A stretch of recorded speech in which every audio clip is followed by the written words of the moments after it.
तो मैं आज अगेन इसका सुप्रीम के एपिसोड को एक्सप्लेन करने जा रहा हूँ। एपिसोड स्टार्ट होता है, हम देखते हैं तेंगू को। वो उसी गोड टावर के डोर के सामने खड़ा होता है और उस फॉर्मेशन को देख के बोल रहा होता है कि ये बैन तो मैंने ही लगाया है, इस बैन को अभी तक किसी ने हटाया नहीं। इसका मतलब इसके अंदर अभी तक कोई नहीं गया। और जो ये रूमर्स है कि इसके अंदर मैजिकल एलेक्सर है, ये सब झूठ है, ताकि डिवाइन सोल इमॉर्टल पैलेस के लोग इसको अपने पास रख सके। जिसके बाद हम देखते हैं वो उसके अंदर जाने लगता है और बोल रहा होता है कि क्या यूसी ने मेरे लिए कुछ छोड़ा होगा। जिसके बाद हम देखते हैं कि वो उसी टावर के अंदर आ चुका होता है और यूसु को पुकार रहा होता है। तभी हम देखते हैं एक सोल को, जो कोई और नहीं यूसु होती है, जिसे देखकर तेंगू बहुत ही ज़्यादा खुश होता है और बोल रहा होता है कि जो इमोर्टल ने मुझे कहा था कि यूसु की सोल तो डेड हो चुकी है, क्या वो सब कुछ झूठ था। जिसके बाद हम देखते हैं कि वो सोल तेंगू के आर पार चल जाती है, जिसे देखकर तेंगू समझ चुका था और बोल रहा होता है कि ये यूसु की एक इमेज है और जो इमोर्टल ने मुझसे कहा था कि यूसु की बॉडी डेड हो चुकी है, वो बिल्कुल सच है। और वो उदास होकर यूसु के सामने खड़ा हो जाता है। जिसके बाद यूसु वहाँ पर दिखाई जाती है, जो कि बोल रही होती है कि मास्टर, आप इस गोड टावर के अंदर आ चुके हो, इसका मतलब आप ही मेरे मास्टर हो और इस गोड टावर के अंदर, पूरे वर्ल्ड के अंदर आपके अलावा कोई और नहीं आ सकता। जिसके बाद वो बोल रही होती है कि मास्टर मुझे माफ करना, क्योंकि फ्यूचर में जो बैटल आपके होगी गॉड्स के साथ, उसमें मैं आपके साथ बिल्कुल नहीं दे पाऊंगी, ये मेरी कितनी ज्यादा बदनसीबी है। जिसके बाद वो बता रही होती है कि 6th फ्लोर के अंदर सुपीरियर वेपन है, जो कि जायंट्स गॉड के और 2 वाइल्ड ट्राइब्स के हैं, जो कि आपका फ्यूचर में वेट कर रहे हैं, ताकि वो आपके साथ गॉड्स के बैटल में लड़ सके और अपना बदला ले सके। मैं ये वेपन आपके हवाले सौंपती हूँ, आप उन दोनों ट्राइब्स को, डिसेंट्स को ये अपने अपने वेपन दे देना, जिसके कारण वो आपकी फ्यूचर में गॉड्स के साथ होने वाली फाइट में मदद करेंगे। और हाँ, मैं आपको एक और चीज़ बताने वाली हूँ, जो मेरी सोल का एक अंश है, उसको मैंने जेंगयुआंग डिवाइन माउंटेन के अंदर छुपा रखा है, जो कि एक सील हो रखा है, उसको सिर्फ आप ही ओपन कर सकते हो। जिसे सुनकर तेंगू बहुत ही ज़्यादा खुश होता है और बोल रहा होता है कि फाइनली मेरे पास एक मौका है जिससे मैं तुम्हें रिवाइव कर सकता हूँ। और वो उन वेपन के बारे में बोलने लगता है कि मैं उन वेपन्स को लेकर वापस उन दोनों ट्राइब्स को दे दूंगा, जिससे वो अपना बदला ले पाएंगे। और बोल रहा होता है कि यूसु तुम चिंता मत करना, तुम्हारा मास्टर तुम्हें जरूर रिवाइव करेगा। जिसके बाद हम देखते हैं कि तेंगू उसी फ्लोर पर आ चुका था जहाँ पर बहुत सारे मैजिकल वेपन होते हैं और बोल रहा होता है कि इस सारे मैजिकल वेपन को मैं उनके हवाले सौंप दूंगा, जिसके कारण वो फ्यूचर में मेरे साथ फाइट में मदद करेंगे। जिसके बाद हम देखते हैं कि उस सारे वेपन्स को वो अपने उसी स्टोरेज रूम में रख देता है और बोल रहा होता है कि मैं फ्यूचर में इमॉर्टल सोल पैलेस को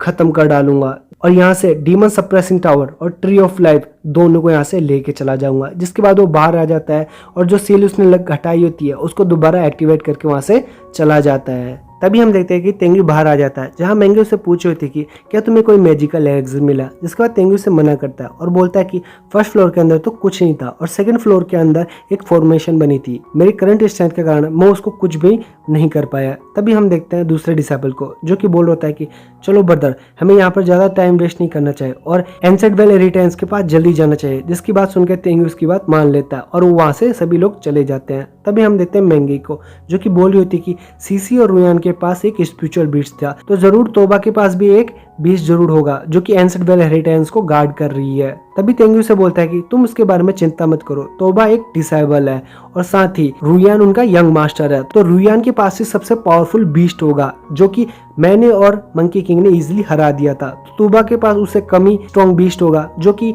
इजीली मंकी किंग उसे हरा देगा। तभी तेंगू बोल रहा होता है कि मुझे तो चिंता इस बात की है कि वो सभी लोग सोल पैलेस जिंदा ना चले जाए। अगर वो लोग ऐसे चले गए तो जुगी मास्टर और मास्टर रुयान को ये बता देंगे कि हमने एक स्पिरिचुअल बीस्ट इस गॉड के बैटलफील्ड पर लेके आए हैं, जिसके कारण हमें पनिशमेंट मिलेगी और शायद हम सबको डेथ भी मिल सकती है। जिसके बाद हम देखते हैं जियान को, जो कि गुस्सा करके बोल रहे थे कि ब्रदर वो सब भी तो स्पेशल बीस्ट लाए थे, क्या उनको कोई सजा नहीं मिलेगी। जिसके बाद तेंगू से बोलता है कि नहीं, ऐसा नहीं हो सकता, हम दूसरे की टेरिटरी में है और हम उनसे आर्ग्यू करके भी नहीं जीत सकते। जिसके बाद दूसरा डिसेबल बोल रहा होता है कि तो ब्रदर हम क्या करें, क्या हम सब उन सबको खत्म कर डाले। जिसके बाद तेंगू से बोलता है कि नहीं, हम ऐसा नहीं कर सकते, हम रुयान को नहीं मार सकते। अगर हमने रुयान को मार दिया तो इटर्नल इंटरसेक्ट हम पर सीधा वार करेगा, जिसके कारण हमारी करंट स्ट्रेंथ के कारण हम उनसे नहीं जीत पाएंगे और ये और भी ज्यादा खराब हो जाएगा। जिसके बाद वो बोल रहा होता है कि पहले हमें यहाँ से एंसेट वेल हेरिटेंस के पास जाना चाहिए और उसके बाद और सारे डिसेपल्स को वहाँ पर ख़त्म कर डालेंगे सिवाय रुयान को छोड़कर। जिसके बाद वो सभी इनहेरिटेंस के पास वहाँ पर जाने लगते हैं। तभी मैंगे उसे बोल रही होती है कि आखिरकार वो इनहेरिटेंस के पास होंगे या नहीं। जिसके बाद तेंगी उसे बोल रहा होता है कि यहाँ पर 2 प्लेस है जहाँ पर वो टाइम स्पेस खुलेगा, तो मुझे लगता है कि वो दोनों स्पिरिट्स होके दूसरी जगह पर गए होंगे जो कि बचने की कोशिश कर रहे होंगे, लेकिन हम वेल इनहेरिटेंस के पास जाएंगे उसके बाद ही हम कुछ सोचेंगे। जिसके बाद वो सभी लोग वहां से चले जाते हैं। तभी हम देखते हैं उस स्पिरिचुअल बेड को जो कि एक लेक पर आ चुकी थी, जहां पर मंकी किंग बोल रहा होता है कि मास्टर यहाँ से 30,000 माइल्स की दूर के रेडियस पर कोई भी जीव प्राणी नहीं है। जिसके बाद तेंगी बोल रहा है कि ये तो बहुत ही अच्छी बात है, रुयान तूबा यहाँ पर कोई भी यहाँ पर नहीं है, तो हमें इस मौके का फ़ायदा उठाते हुए इस लेक के अंदर जाना चाहिए। जिसके बाद वो उस स्पिरिचुअल बोर्ड के पास में एक प्रोटेक्शन लगा के उस लेक के अंदर चले जाते हैं, जहाँ पर एक डिसेपल बोल रहा होता है कि ये कितना ज़्यादा अजीब है, इस लेक के अंदर तो कोई भी लिविंग चीज़ है ही नहीं। तभी तेंगी बोल रहा था कि तुम्हें पैनिक होने की ज़रूरत नहीं है, इस लेक के अंदर गॉड्स का ब्लड मिक्स है, इसके कारण किसी भी मॉन्स्टर में इतनी हिम्मत नहीं है कि वो इस लेक के अंदर आ सके।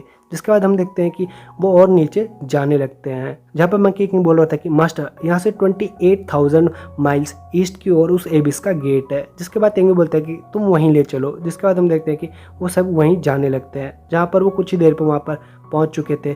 और तेंगी बोल रहा था कि एंसेंट वेल हेरिटेंस बिल्कुल सतह पर है। जिसके बाद हम देखते हैं कि वो एक कुएं जैसे वहाँ पर आ चुके थे, जहाँ पर मंकी किंग बोल रहा था कि मुझे यहाँ पर कुछ भी अजीब नहीं लग रहा, मुझे यहाँ पर कुछ सेंस नहीं हो रहा। जिसके बाद तेंगी सोचने लगता है कि यहाँ पर कुछ ना कुछ अजीब तो है। तभी वो मैंगे जियानो श्याओ को बोल रहा होता है कि तुम्हें यहाँ पर गोड्स के इनहेरिटेंस की जरूरत नहीं है। जिसके बाद वो बोलता है कि मैं यहाँ पर मंकी किंग को तुम्हारे लिए छोड़ रहा हूँ और ये तुम्हारी यहाँ पर प्रोटेक्शन करेगा। जिसके बाद तेंगी नीचे आ जाता है और उन सारे डिसेबल्स को बोल रहा होता है कि जिसको भी गॉड का इनहेरिटेंस चाहिए वो मेरा पीछा करो, और वो सब नीचे की ओर जाने लगते हैं। तभी एक आवाज़ आती है और बोल रही थी कि यहाँ पर सिर्फ स्ट्रॉन्ग सोल ही पास कर सकती है। जिसके बाद वो बोलते हैं कि जो भी क्वालिफाई हो सकता है इनहेरिटेंस के अंदर वही स्ट्रॉन्ग कहलाएगा। जिसके बाद एक डिसेबल बोल रहा था कि हम यहाँ पर पास हो चुके हैं, और आधे डिसेबल्स बाहर चले जाते हैं और जो पावरफुल डिसेबल्स होते हैं वो नीचे आ चुके होते हैं। तभी एक आवाज़ आती है और उन सबको बोल रही होती है कि तुम सबकी सोल बहुत ही ज़्यादा पावरफुल थी, इसलिए तुम एंसेंट वेल इनहेरिटेंस के अंदर एंटर हो चुके हो, ये तुम्हारे लिए बहुत ही अच्छी खबर है। अब तुम सब डिवाइन ट्रिब्यूट के अंदर आ जाओ और वहाँ पर तुम अपना एक ब्लड सेंस ड्रॉप करो, जिसके कारण तुम्हारे एट्रीब्यूट के अनुसार तुम्हें यहाँ पर एंसेंट वेल इनहेरिटेंस मिलेगा। जिसके सुनकर साइड डिसेबल्स बहुत ही ज़्यादा खुश हो जाता है। तभी तेंगी वहाँ पर कुछ सोचने लगता है और बोल रहा था कि आखिरकार किस तरह की कोरस्पॉन्डिंग इनहेरिटेंस है, और वो बोलता है कि सीनियर।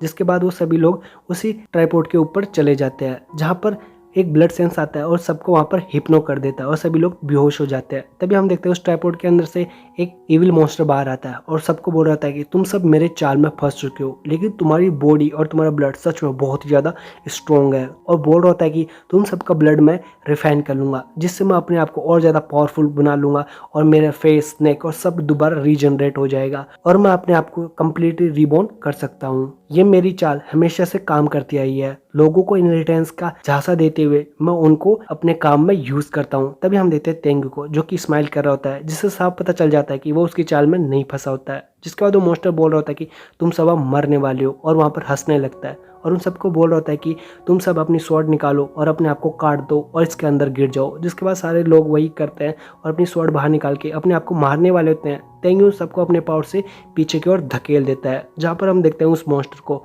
जो कि उसे बोल रहा होता है कि आखिरकार कैसे तुम मेरे चाल में कैसे नहीं फंसे, तुमने मेरी डिवाइन कंट्रोल स्किल को कैसे बेकाबू करा, अब मरो। जिसके बाद वो तेंगी को पकड़ने की कोशिश करता है, लेकिन हम देखते हैं कि तेंगी पीछे की ओर चला जाता है, जहाँ पर वो मॉन्स्टर उस पर बहुत ही ज़्यादा गुस्सा कर रहा होता है और बोल रहा होता है कि तुम आज मेरे हाथों से मारे जाओगे। और यही सब चीज़ दिखाते हुए ये एपिसोड यहाँ पर ही खत्म हो जाता है।